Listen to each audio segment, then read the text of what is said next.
one way is talking. Not necessary to give talk or lectures. Talk face to face, person to person. Then find out their weaknesses. Try to enlighten them. Educate them. They learn something. That is Dhammananda. Now whatever you learn from here, when you go home, you can talk to your family member or your relatives or the place where you work, your friends. You can talk to them. Not as religion, as truth. That is Dhammananda. So if you do not know how to talk, how to explain, and here, every 3 months you are printing at least 10,000 copies, various booklets. Now 2 more booklets in the press. This afternoon also I handed over another book, that Blueprint of Happiness, another 5,000 copies. And you contribute. And whatever you put, even 10 cents or $1 there, is spent for that. But when you put this, you have that feeling, this is my dana, to enlighten others. So you must know how to share that happiness. And today I attended that seminar, taken a big bundle of the human dignity, the booklet, specially printed under your name, Friday Dhamma study group, that distributed Muslims, Christians and all the others. After reading few passages, it is very interesting, giving a talk or Sunday school class, teachers who try to teach those children. That is Dhammananda. This is our contribution, a service. Now this can become a highest blessing, because you can enlighten not only hundreds or thousands, but millions of people all over the world. This afternoon, an American priest came. So once he has visited here, taken some booklets and distributed, people always come and ask our publication. And today, so I gave him some. He's going back tonight from California. Yesterday, 2 Catholic Christian priests, they had a long talk with us, Europeans. They had food with us, and we were talking very frankly. Then they said, very sorry they have to go earlier, otherwise they would like to continue this discussion. Then I told them, it is better to go earlier. If you discuss with me for a longer period, sometimes I may convert you. So they laugh, they appreciate. Because intelligent people know how to appreciate it, whatever religious label they have. That is what we are doing. So you have learned the value of Dhamma, how when others appreciate, learn the Dhamma, this will become blessing to us when you come to know. Now every day I experience this happiness. Amount of letters we get from various countries appreciating, oh, we have read this book remarkable. Can I have some more? Because my friends have taken away my book and he did not return. I like to have another one. That means they appreciate, they learn. Today I met a psychiatrist, a doctor, Dr. Mahadeva, well-known doctor. And he told me, your booklet that how to overcome your difficulties, very useful booklet to me. When patients come to me, now I know what to tell them. Simply by giving medicines and injections, we cannot cure many of their sicknesses.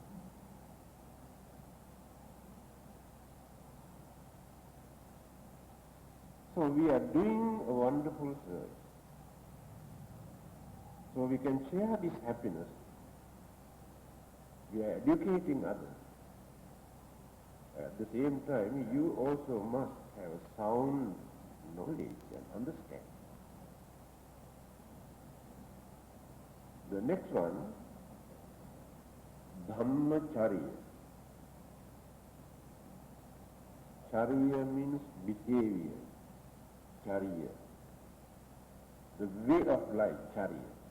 Dhamma.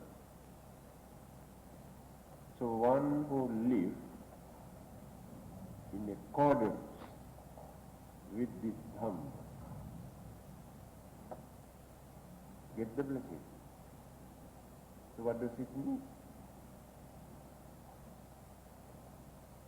So I have already explained the meaning of Dhamma. Let me repeat. When people come to know that you are honest, you are not a cunning man,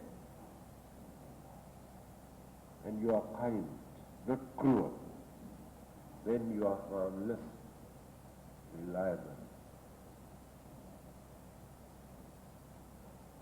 And you are not stingy. You are willing to sacrifice something for the happiness of others. This is Dhamma. This is for living in accordance with the Dhamma, by following the Dhamma. Then how many thousands or millions of people respect you, trust you, or come forward to give their support, assistance also when that is the blessing.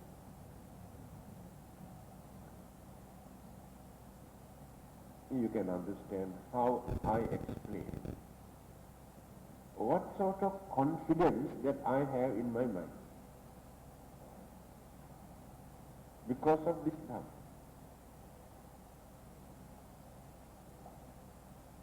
What is that confidence? By this time, I can go anywhere alone without any fear in my mind. But can you do that? You cannot. Some sort of fear always. Because your Dhamma and my Dhamma here, some difference.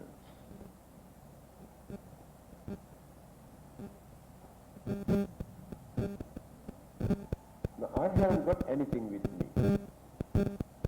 That is my Dhamma. When I go out, sometimes I take about $3-4 in case of taxi. Other than that, no money. I haven't got any gold chain, or not even wristwatch.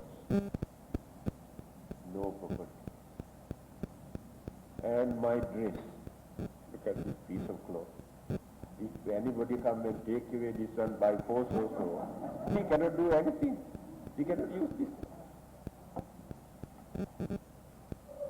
Not only that, the follower of any religion, whether Christian or Hindus or Muslims or communists or free thinker, everybody knows that this man is a religious man. This man is a harmless man. That is Dhamma. So they don't want to hurt me, disturb me. That is how Dhamma protects. But how many people can maintain that confidence?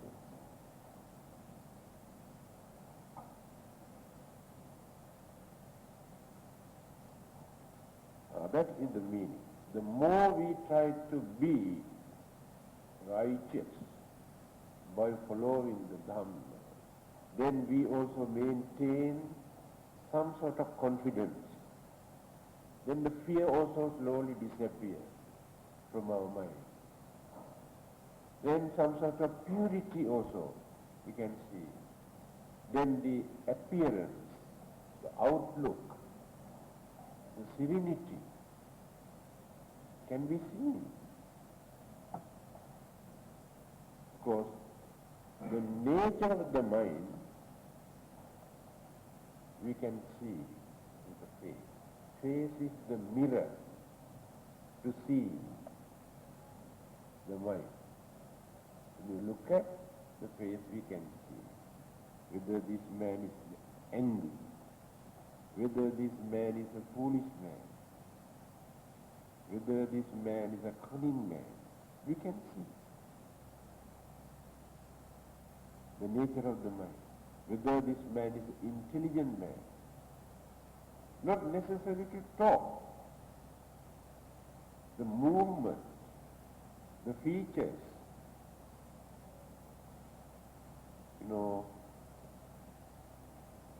Chinese, they have discovered this, I think, more than 3,000 years ago, how to read the face.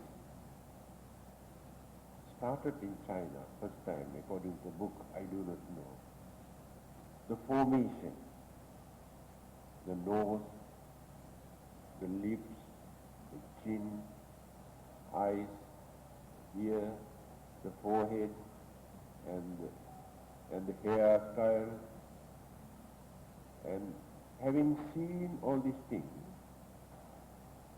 then they can say character and longevity, or how long, maximum lifespan, and temperament. These things indicate something.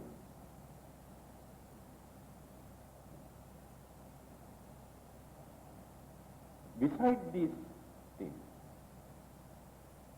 the mental picture reflects and indicates the nature of the mind through our face. This we can see very clearly when a man meditates for a long period and learns how to calm the mind, how to face things properly, and how to tolerate many things, how to talk. That is the development of that meditation. At once we can understand. Now here you can see why so many people could not understand the Buddha. The Buddha is the embodiment of purity, wisdom, sacredness, perfection, all the good qualities. So, others have never seen such human beings. That is why they ask whether you are a god, or angel, or any other supernatural living being. People could not understand. And the complexion.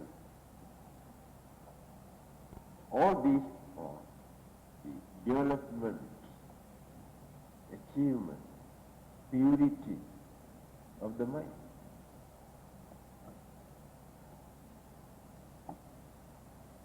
The next one, Jatakanancha Sangha. There are certain duties for us to perform towards our relatives. We cannot neglect them because blood relationship, inclinations, attachment, and mutual understanding and cooperation as a community is very important for our survival and for our protection. Whenever some trouble or problems, when our relatives come to know, they will come. But if we neglect them, they also neglect us. To maintain this relationship, the Buddha also advised us to do our duty towards our relatives. Even after renunciation, his family and kingdom and everything, the Buddha keep an eye on his family, his relatives. Whenever they have some trouble, he goes. You know, two clans, Sakya and Kolya, two clans, wanted to declare war because of the water, river water, Rohini. Name of the river is Rohini, still there in India, for their irrigation. One group wanted to divert towards the other side for their paddy fields, because in India, during the summer, no water, they fight for water. And the other group wanted to turn this way. Then very big fight. Those days, king, he himself come to the battlefield, not like today. Today, war, actually it is not a war, it is what you call it is a riot. There's no war. Hit and run, it is not a war. There is no gentleness. But when they wanted to fight, they fight gently by following principles. Certain principles are there. There's an art of fighting. So they are about to fight, kill each other. Then the Buddha visited that area. He was sitting under a tree, but no leaves, all dry. When he was sitting under that tree, some people go and ask, why are you sitting down under this tree, no shade? There are so many other trees the other way, the other side, you can take shelter. Why not you go and sit down there? Then he said, I am facing toward this side. The winds that come from this side gives me more comfort. That is in Sakya, his own kingdom. They are living with this side. That is why I am sitting here. So, then he asked, why? What are you going to do? They are going to fight. Why? Because of the river water. Then he asked. They assembled thousands of them with swords, no gun, machine gun at that time. Or you are going to shed blood because of this water. Isn't it? Right. It is more worth whether the water or your blood. Of course the blood is more valuable. Then why do you want to shed blood? Because of the water. Then in the battlefield, you are going to kill kings, ministers, soldiers, innocent people. Do you think those lives are not valuable? You think this water is more valuable than their life? So he gave a long sermon. So they accepted. Compromise stopped the war. So purposely he has gone there. Because his own clan, Sakya clan, going to fight with the Kolya, the other clan, to stop this. Of course, it is not favoritism, but here he has shown, because he believes that it is his duty.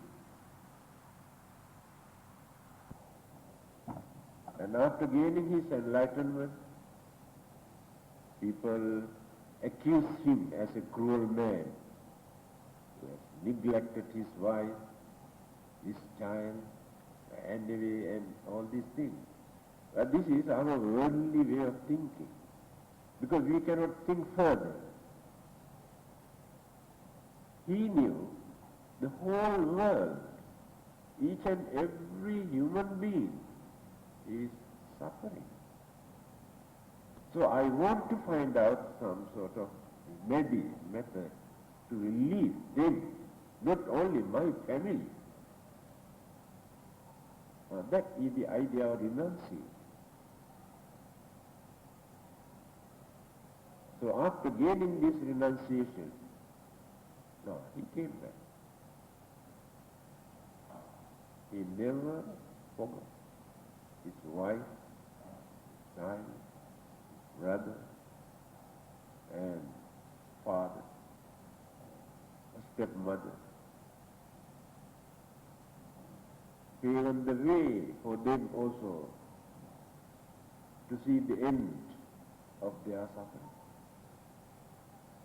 And father was nearly 90 years old, and he went to his house. He consoled him, and he was holding him, and he died in the Buddha's hand, when he was holding his own father. And he attained saint, died as a saint, an arahant. That is his duty. So he himself has done his duties towards his family, clan. So in our case, since we are living in a society, we should not neglect our brothers, sisters, uncles, aunties, grandmothers, grandfathers, and others. Do something. Renew relationship. At least visit them, the birthday or any other anniversary, or in case of sickness or death or anniversary. This is the way how we renew our relationship. So when we develop this, in return, this will become a blessing. We also feel happy. They also feel happy. And when we are in trouble, they come forward to support us. That is the blessing.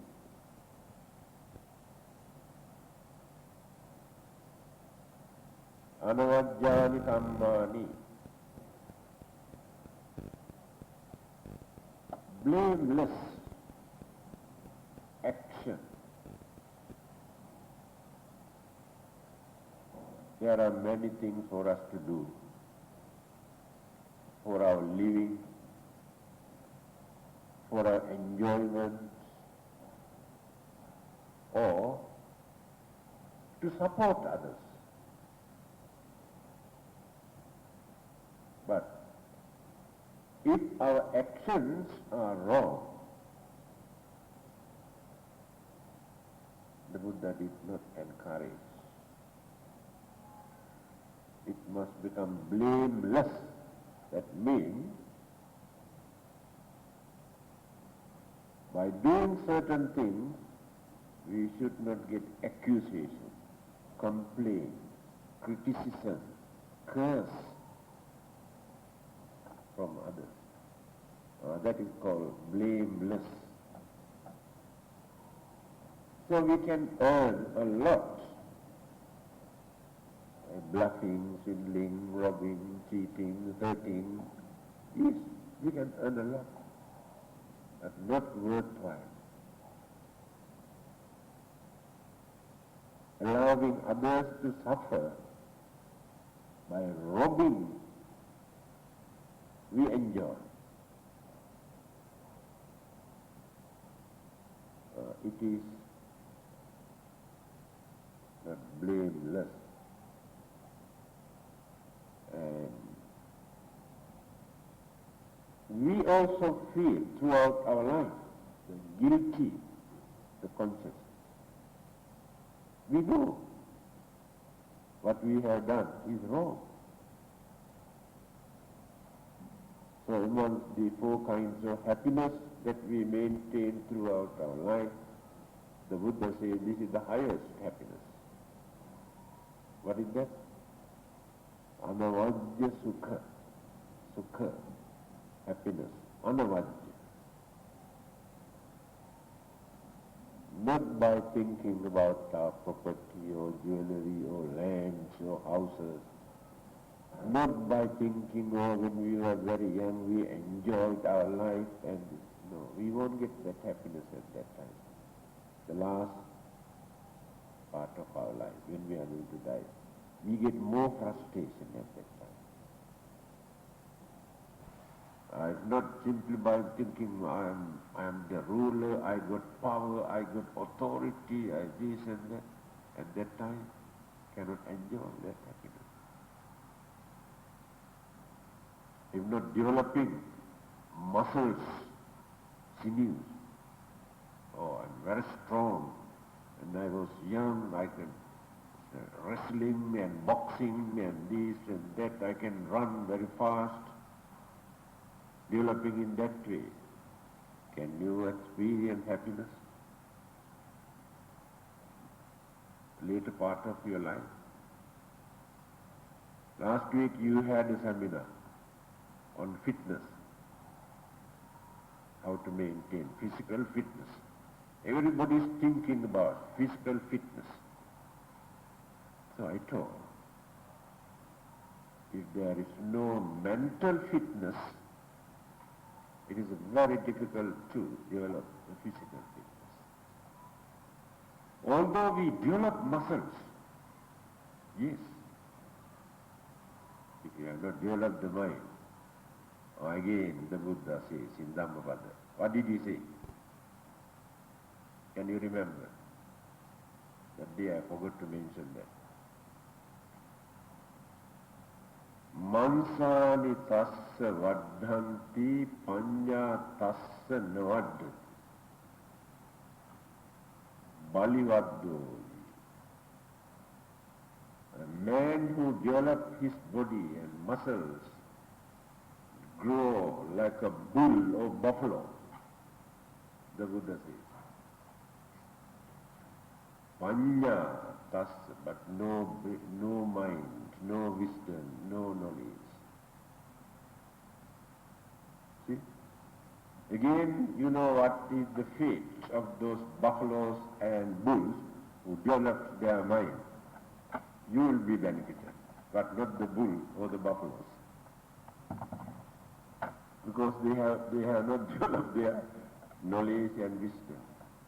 A man who develops only his muscles without developing mind, just like bull or buffaloes. A man who develops only his muscles without developing mind, just like bulls or buffaloes. But when we develop the mind, the whole body, whole system also develop, maintain healthy life.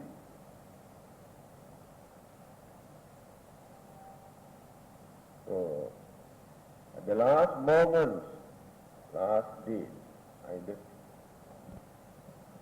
last part of our life,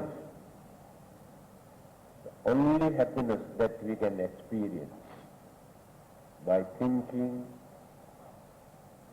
what are the good things that we have done, how we lived our way of life without harming, disturbing, destroying others.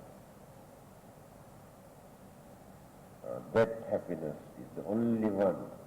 Give confidence.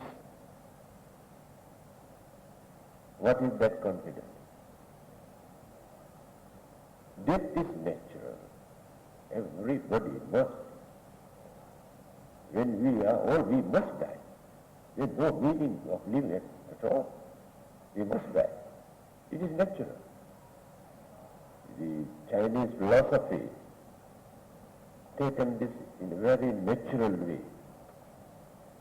You see, when the fruit on a tree is fully ripe, this fruit must drop. If it remains in the same tree, no use at all. So when we reach certain age, we must die. It is natural. When we are going to die, because we have a mind, not like the fruits, that mind creates worries, frustration, unhappiness, and all sorts of problems. We avoid these things.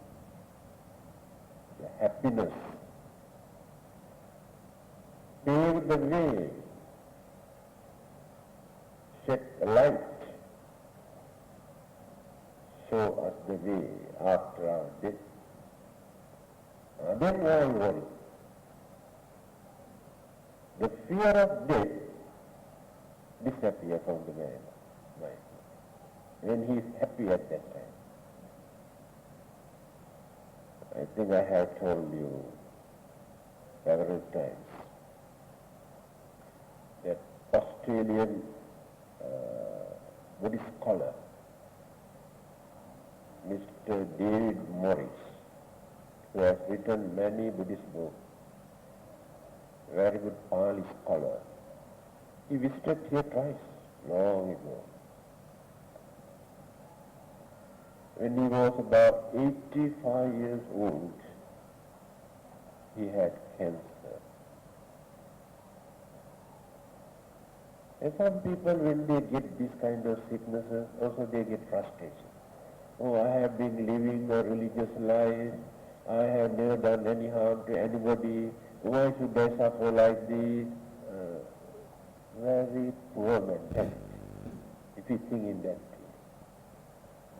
Look at the Buddha. He was purging blood. How many months he suffered? Such a holy, religious man. And the former Pope in Rome had cancer. He died with cancer. To them, he is the representative of God, living God on this earth. Why God could not cure that? Why did God create this kind of sickness? I also got one copy.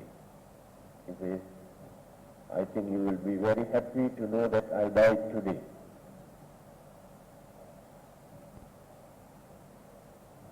Then he says, there are two reasons for you to be happy. First reason, I have been suffering for so many years as an old man. You know, Bernard Shaw, a very good joker, very intelligent man, novelist who has written a lot of novels. In one of his articles, he says,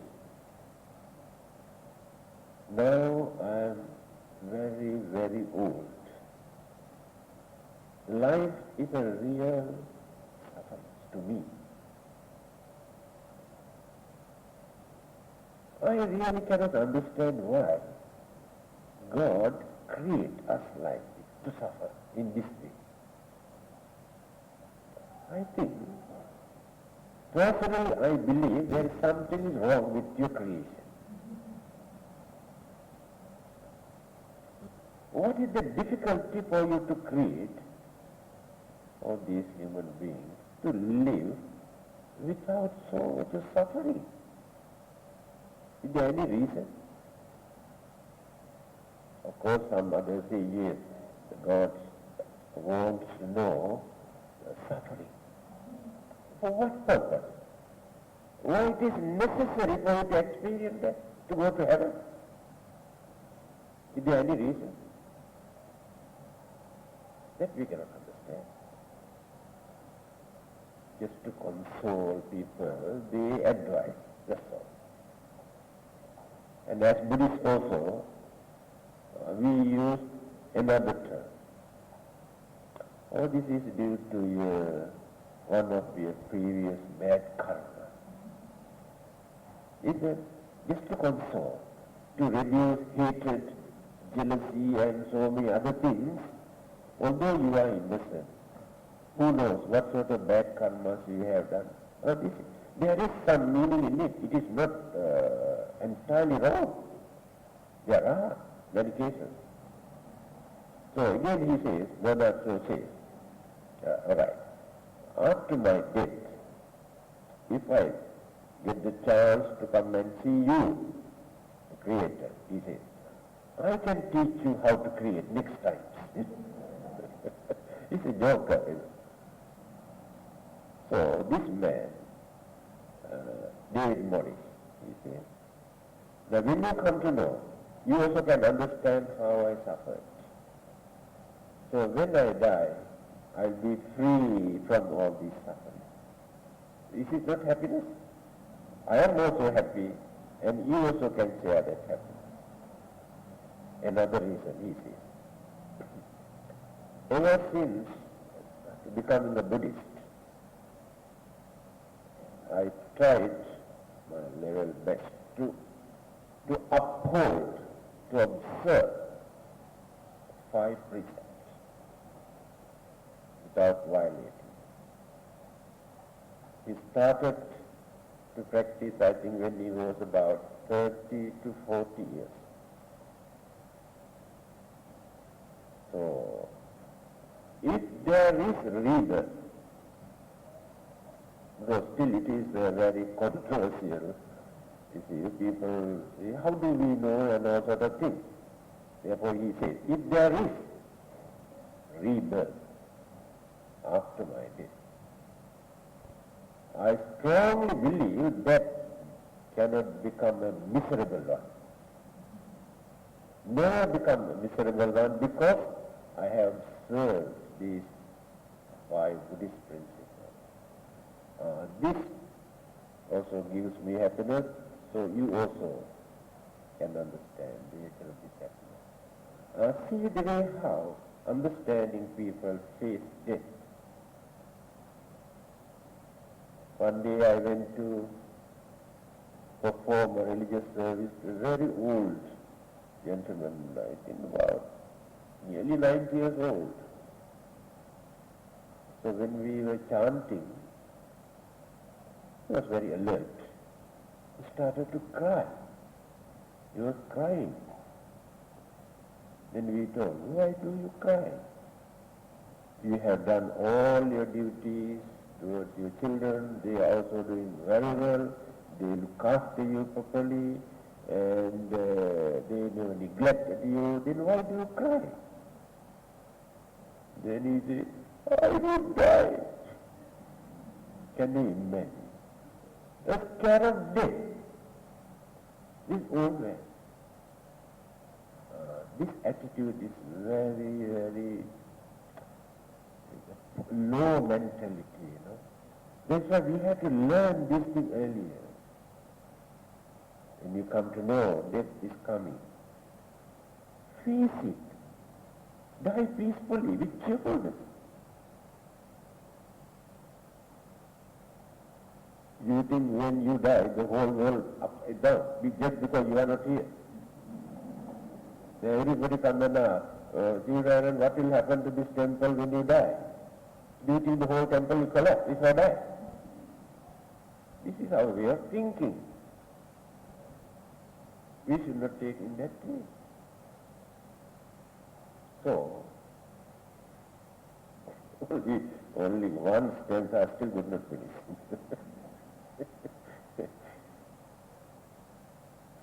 Anavajjani kammani, blameless action. So we know very well we cannot be perfect.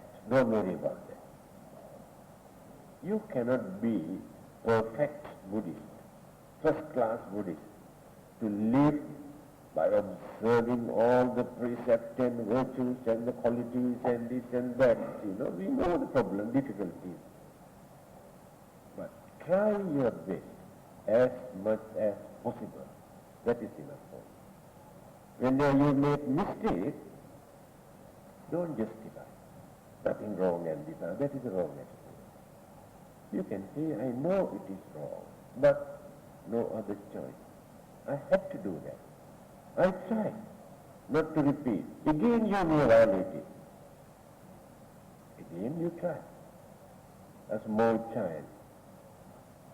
First time, when that child wants to get up and walk, just get up, collapse.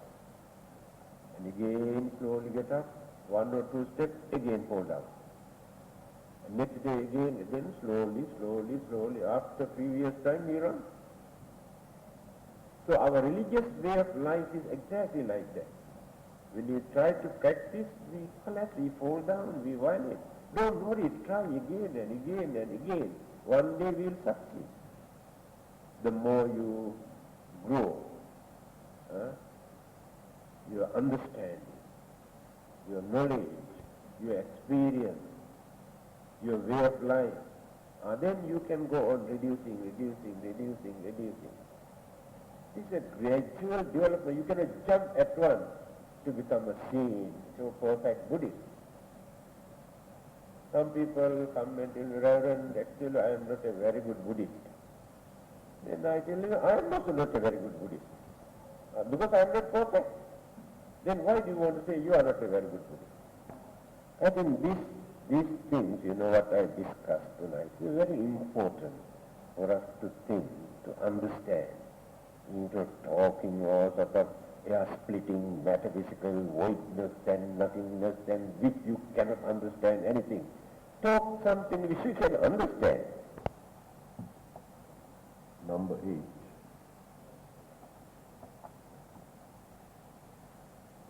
Garavocha nivatocha santuchita katanyuta kalena dhamma savana etan mangala muttama.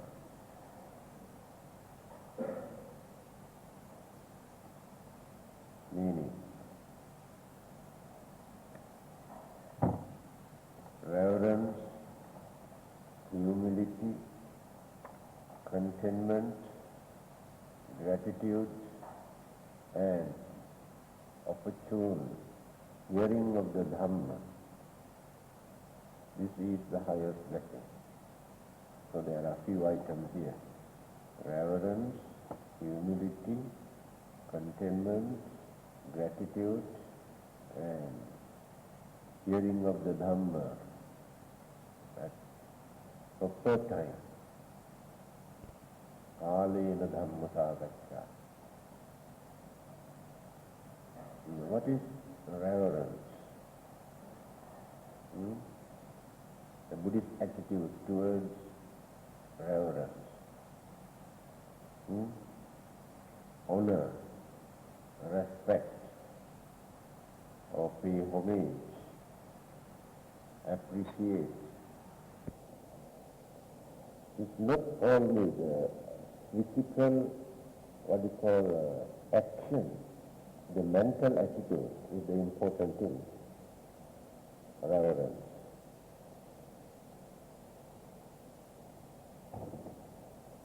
In various other discourses also the Buddha has said this.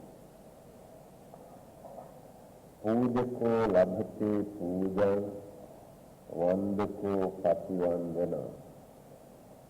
This saying you can find in the Parishisanting book. Those who honor or respect others, in return, they also get the same thing. So if you do not respect others, others also never respect you. So if you become very stubborn and very proud and skeptical,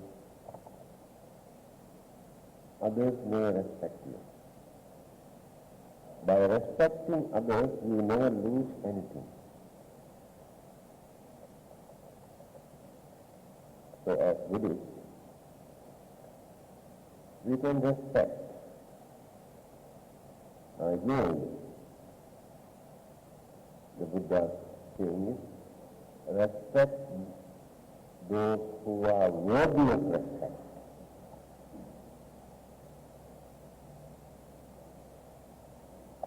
Now then you have to consider whether they are worthy of respect, irrespective of their religion or race or caste or nationality. Here we have to consider their virtue and the quality and the character.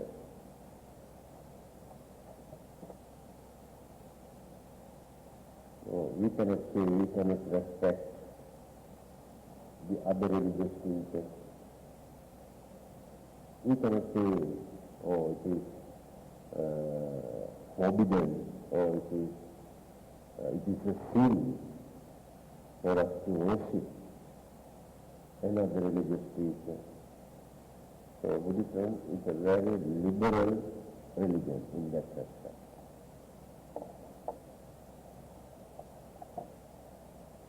Then, next one, humility. Be humble.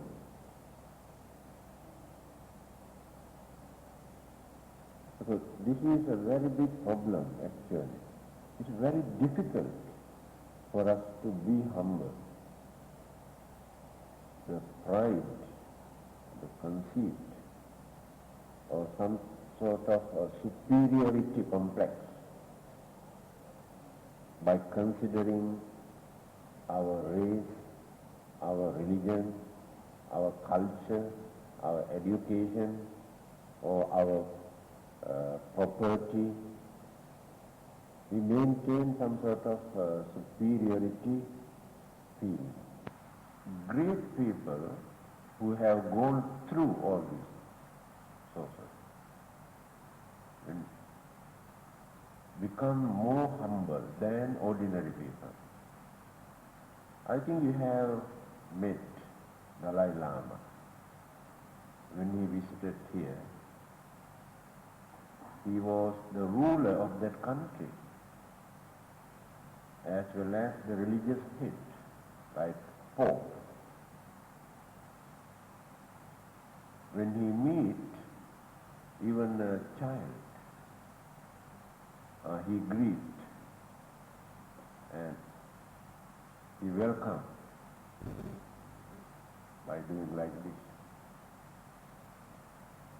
So it is not so easy for a person of that high caliber to become so humble if there is no understanding. So when you become very stubborn, it shows some sort of shallowness in our mind, not the development. Again he has said in one of his articles, he says, when I meet another human being, I never consider whether this person is a Buddhist or Hindus or Christians or Muslim. I never consider. I never consider whether he is dark or white or yellow or no difference.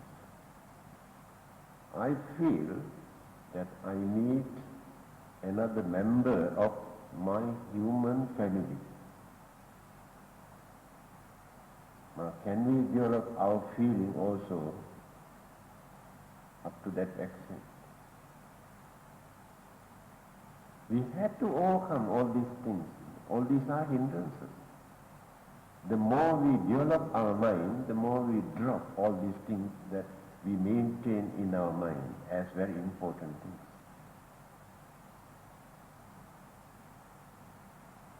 So try to be humble. Everybody respects. When you become humble, others also don't like to disturb you.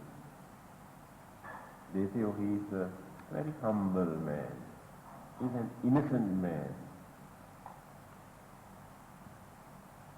That is the way how they appreciate your attitude. And that is the reward that you gain by cultivating such good qualities. So according to the Buddha, it is a blessing if we can maintain this.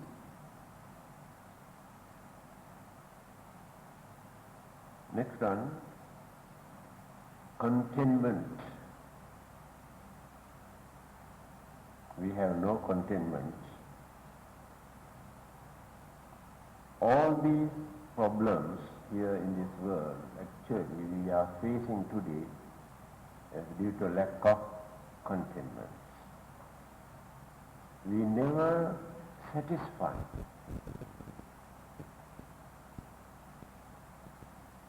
Either our income or our name or fame or publicity, never satisfied. We want more and more and more. So Gandhi, Mahatma Gandhi, has made a very nice statement regarding this. He says, here in this world we have more than enough things for our needs, but not for our craving. Understand? So we are not fighting to satisfy our needs. We are fighting to satisfy our craving. Now this is the problem. No one can satisfy craving. The nature of craving is such. The more we give, the more craving needs. No end. Aggikando samuddocha mahicho chapi puggalo are another sayings of the Buddha.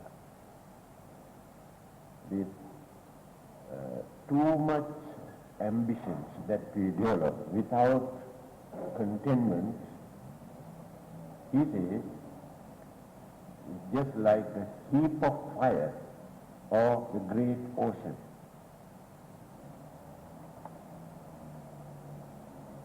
You cannot satisfy, you cannot stop a fire by providing more and more firewood. The flame go higher and higher and higher. So our craving is exactly like that. The more we give, more we supply. According to our desire, the more we increase our craving. And the great oceans, all the rivers in this world, on this earth, the water flow into the river. the sea. Never overflow, never satisfied. Craving is like that. Now when we plant a lotus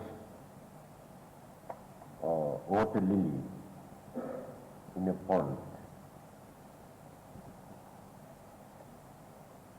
the more water that pond accumulates, the lotus leaves and the flower goes up and up and up, no end. Even 100 kilometers also. If water level goes up, these two things also going up and down, because we want to remain in the surface of the water. So the craving is like that.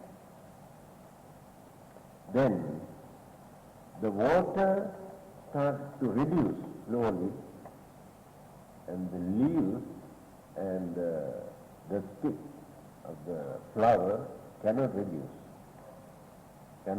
according to the level of the water, but later what will happen? Collapse. Same thing will happen to us also. When we go on developing and developing our craving according to our income, one day, no more income, we cannot reduce, collapse. Now people say recess, not enough income now to buy many things. People have increased their way of life, pleasure, luxurious way of life, but now very difficult for them to cut down. Then they start robbery, bluffing, swindling, cheating, all these things, because they want more income. So if we maintain contentment at the beginning, so we will be free from many of these problems, and we know how to adjust our way of life according to our income, without grumbling, without accusing. So we have to get used to that way of life. Take another simple example. Why do people take 8 precepts occasionally, the full moon days and new moon days?